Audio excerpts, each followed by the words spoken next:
मेरे खुदाया, सफ़ेद पोशी का भरम तक रखना मुश्किल हो गया है।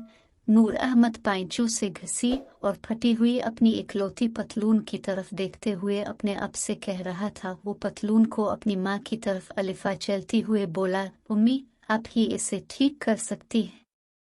माँ नूर अहमद के लिए नाश्ता तैयार कर रही थी। उसने पतलून को एक तरफ रखते हुए कहा, अच्छा भाई, अभी सी देती हूँ, पहले तुम नाश्ता कर लो, कहीं तुम्हें इंटरव्यू के लिए पहुँचने में देर न हो जाए। हाँ माँ, नाश्ता ले आओ। अच्छा, नाश्ता तो कभी कभार मिलता है, और इंटरव्यू तो अब रोज रोज की बात है। नूर अहमद ने एक पुराने कपड़े से अपने बोसीदा बूट साफ करते हुए कहा। माँ ने नाश्ता लाकर उसके सामने रख दिया। नूर अहमद नाश्ता करते हुए नाश्ते और इंटरव्यू की कड़ियाँ आपस में मिलाने लगे। उसने जल्दी जल्दी नाश्ता जहर मार किया, जनरल नॉलेज की किताब उठाई, माँ की दवाएं लें और घर से निकल खड़ा हुआ। किसी ज़माने में नूर अहमद के घरेलू हालात बहुत अच्छे थे। वो इस वक्त 10वीं जमात में पढ़ता था जब उसके वालिद का इंतकाल हो गया।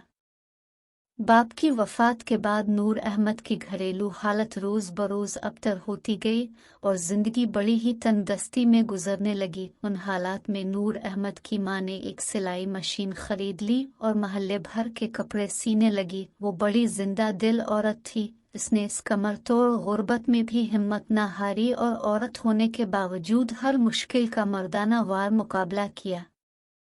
दिन रात की मेहनत से इसकी नज़र कमज़ोर और उन गलियों में तकलीफ़ शुरू हो गई थी। नूर अहमद ने कई बार पढ़ाई छोड़कर कोई काम करने का इरादा किया, लेकिन इसकी माँ से ऐसा ख्याल भी जहन में लाने पर डांट देती थी। आखिर माँ की अनथक मेहनत और कोशिशें रंग लाईं और नूर अहमद ने नुमाया नंबरों से मास्टर कर ही लिया। जिस दिन नूर अहमद ने ये इम्तिहान पास किया, इस दिन इसकी माँ की हालत दीदनी थी। इसकी खुशी का कोई ठिकाना नहीं था। नूर अहमद के पास हो जाने की वजह से वो अपने आप को फिर से जवान महसूस कर रही थी। इसी खुशी में महल्ले में लड्डू बांटे गए। अब नूर अहमद को मास्टर किए हुए तकरीबन 1 साल का अरसा बैठ चला था, लेकिन नौकरी इससे इस तरह दूर थी जैसे किसी गरीब से कोई खुशी दूर भागती है।